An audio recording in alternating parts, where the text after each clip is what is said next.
এই বিএনপির লোকজন যারা আজকে গুন্ডামি মাস্তানি করতেছে এরাই কিন্তু ধান খেতে পাট খেতে গত 16 বছর ছিল। বিএনপির একাংশ নেতা কর্মীরা যে নব্য আওয়ামী ফ্যাসিবাদ হয়ে উঠতেছে সেইটা জনাব তারেক রহমান আপনাকে হুঁশিয়ার করছি, আপনাকে সতর্ক করছি। বাংলাদেশে এই ভয়ের রাজনীতি মুক্ত একটা জায়গা আমরা তৈরি করতে চাই। এখন পর্যন্ত আমরা যে সিট পেয়েছি গণভোটের সংখ্যার থেকে এমপি হওয়ার ভোটের সংখ্যা অনেক বেশি। আমরা ইতিমধ্যে দুই জায়গাতেই আমাদের সেন্টার বেস তালিকা চেয়েছি, এই জন্য স্পেসিফিকলি এটা বলছি না, তবে গণভোটের সংখ্যা কম, মূল ভোট অনেক বেশি। আপনারা জানেন ভোট একসাথে দুইটা দিতে হয়েছে। সো আলটিমেটলি গণভোট কম হওয়া আর সাদা ব্যালটের ভোট বেশি হওয়া মানে এখানে ভোট জালিয়াতি হয়েছে, এখানে ব্যালট স্টাফিং হয়েছে। এখন আমরা স্পেসিফিকলি কত পরিমাণে হয়েছে বাট এটা বিশাল সংখ্যা। এক উপজেলাতেই এটা আমরা দেখতে পাচ্ছি, আমি যে মার্জিনে হেরেছি সেই মার্জিনের কাছাকাছি একটা সংখ্যা। তো এই লেভেলের চট দখলের নির্বাচনের নাটক যেগুলো ধরেন আমি আশঙ্কা আকারে আপনাদেরকে এর আগে বলেছি যে, এবং রিপিটেডলি বলেছি, আমার অফিস যেদিন আপনার ভাঙচুর করলো বিএনপি নেতারা তার পরের দিন তার আগের দিন আপনাদের সাথে আমরা মত বিনিময় করেছি। সেইটা হচ্ছে নির্বাচনের একটা বাস্তবতার নিচোখে সচক্ষে দেখলাম আর কি আমরা।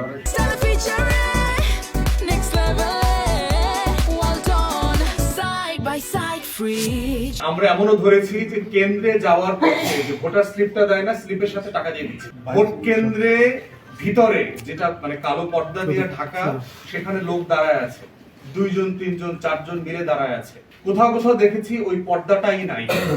যেই লেভেলের ভয় ভীতি ছিল, ভয়ে ভোট দিতে যায় নাই এমন ঘটনার মেসেজ বলে যে আমি গেছি, আমার মা পরিবার কেউ ভয়ে ঘর থেকে বের হয়নি, কারণ বলে গেছে এরপরে রামদানিয়া কোপাবে, ঘর বাড়ি ভেঙে দিয়ে আসবে।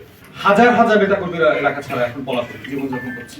সেই চিত্রটাই আজকে আপনাদের সাথে শেয়ার করা হচ্ছে। আমার ভোটের দিনের চিত্রের কিছু অংশ বললাম আর কি।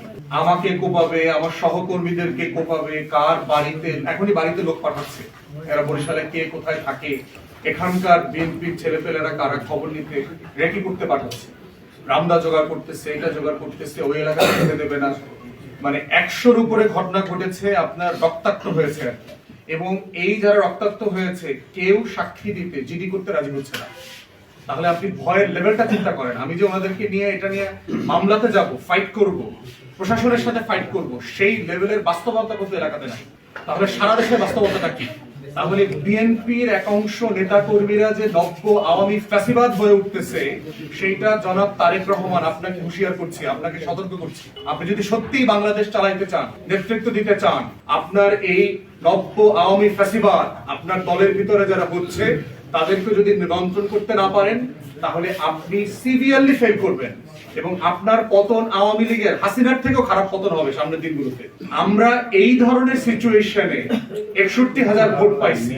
আপনারা শুধু বিবেচনা করে দেখেন যেই লেভেলের ভয়, টাকা, লেনদেন এই ক্যাম্পেইন আমাকে করতে হয়েছে। সেইখানে আমরা বোধ করছি যে বাংলাদেশে এই ভয়ের রাজনীতি মুক্ত একটা জায়গা আমরা তৈরি করতে চাই। কেউ কাউকে ভয় দেখিয়ে ভোট দিতে বাধ্য করবে না, ভোট দেওয়ার পরে তার বাড়িতে রামদা পাঠানো হবে না। এই বিএনপির লোকজন যারা আজকে গুন্ডামি মাস্তানি করতেছে এরাই কিন্তু ধান খেতে পাট খেতে গত 16 বছর ছিল। এই জালেমদের, আজকে মজলুমদেরকে নিজেদের নির্যাতনের শিকার হওয়ার পরেও, নিজেরা মজলুম থাকার পরেও 16 বছর যে আবার জালেম হয়ে উঠতেছে, একই জুলুম করতেছে, তারা ভুলে গেছে 24-এর গণ আন্দোলনের কথা। ভোটের পার্সেন্টেজ আর শতাংশের পার্সেন্টেজ যাই হোক, ঢাকার রাজপথ কাঁপায়া দেওয়ার মতো শক্তি কিন্তু ঐক্যবদ্ধ বাংলাদেশ জোটের আছে। এটা মাথায় রাখতে হবে তারেক রহমানকে এবং বিএনপিকে।